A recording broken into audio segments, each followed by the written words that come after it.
Well, let's get the regular wisdom tooth out first, and then we can take our instruments, if we can't directly see up there, to feel up there to see where in space the extra tooth is going to be. I usually start with the spade, the offset one like this one, or the offset 77R elevator. For upper teeth, it generally has a good angle to get up there pretty nicely, and that worked really well. Get that out of there. Now I'm just using the back end of my Woodson elevator to remove some of that loose tissue, loose bone, and so forth.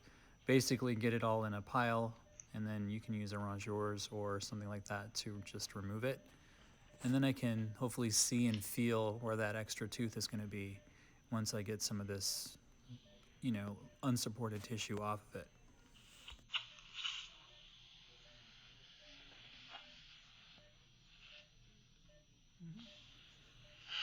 So now I can take the Woodson elevator or something like it and kind of feel up there, basically sounding the area because it's hard to directly see.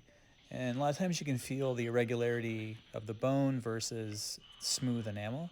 And that's helpful to figure out where in space this tooth is. And once I figure that out, I can use various instruments to see if I can get it to move. So I'm trying various elevators to see what can get around this tooth to get it to come out. I don't want to push it up too high. Sometimes you can, and you got to be very careful to put too much pressure up there, which you don't want to do. So what I'm trying to do is get around it and push it down versus back or up into space where you can never get to, and you don't ever want to put a lot of force on these teeth. So now that I got it moving in space pretty good, I'm just going to see what instrument I can get to grab it.